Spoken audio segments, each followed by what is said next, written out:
নমস্কার বন্ধুরা, আজ আমি আলু আর মোরলা মাছের ঝাল রান্না করে দেখাবো, যেটি গরম ভাতের সাথে খেতে খুব ভালো লাগে।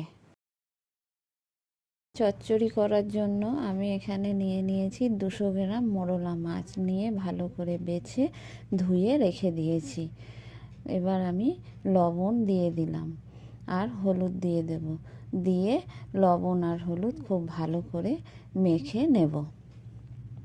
লবণ হলুদ মেখে নিয়েছি, মেখে রেখে দিয়েছি। আর তরকারি বানানোর জন্য নিয়েছি আলু, সরু সরু করে কেটে ধুয়ে নিয়েছি। আর নিয়েছি টমেটো, কাঁচা লঙ্কা, একটা পেঁয়াজ আর পাকা লঙ্কা, আদা আর সাদা সরিষা। মাছ ভাজার জন্য কড়াইয়ে তেল দিয়ে দিয়েছি। তেলটা খুব ভালো করে গরম হয়ে গেছে। তারপরেই আমি মাছগুলো ছেড়ে দিয়েছি। ছোট মাছ তো তেল খুব ভালোভাবে গরম না হলে কড়াইয়ে জড়িয়ে ধরতে পারে মাছগুলো, তাই খুব ভালো করে গরম করে নিতে হবে।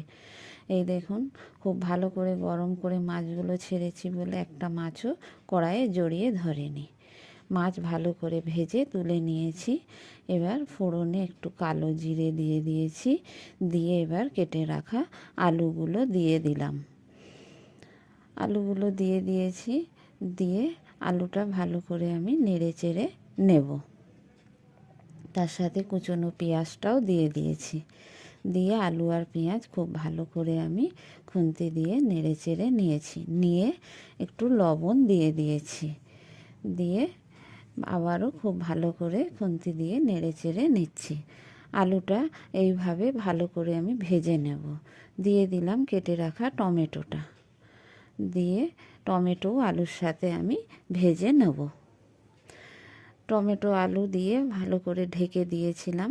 এবার ঢাকা খুলে নিয়েছি। আলু খুব ভালোভাবে ভাজা হয়ে গেছে আর খানিকটা সেদ্ধও হয়ে গেছে।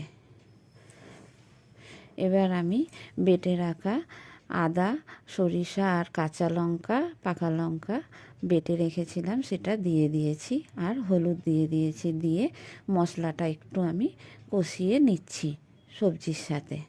কষিয়ে নিয়ে আমি এবার জল দিয়ে দেব। খুব ভালো করে মশলা কষানো হয়ে গেছে। এবারে আমি পরিমাণ মতো জল দিয়ে দেব। জল দিয়ে দিয়েছি, দিয়ে খুব ভালো করে খুন্তি দিয়ে নেড়ে চেড়ে নিচ্ছি। ভালো করে মশলার সাথে আর আলুর সাথে জলটা মিশিয়ে দিয়েছি। দিয়ে দিলাম স্বাদ মতো লবণ, দিয়ে লবণটা খুন্তি দিয়ে খুব ভালো করে নেড়ে চেড়ে মিশিয়ে দিলাম। দিয়ে এইবার ঝোলটা ফুটে উঠেছে, আবারও একটু নেড়ে চেড়ে দিচ্ছি। দিয়ে আলুটা ভালোই সেদ্ধ হয়ে গেছে। এবার আমি ভেজে রাখা মাছটা দিয়ে দিলাম। ছোট মাছ তো খুব বেশি আমি এতে ফোটাবো না, ফোটালে কাঁটা বেরিয়ে যেতে পারে মাছের তরকারির সাথে, খেতে ভালো লাগবে না। মাছটা দিয়ে একটু ফুটিয়ে নিয়ে এবার নামানোর আগে আমি একটু কাঁচা সরিষার তেল ওপর থেকে ছড়িয়ে দিচ্ছি। দিয়ে একটু নেড়ে চেড়ে নিয়ে এবার আমি মাছের তরকারিটা নামিয়ে নেব।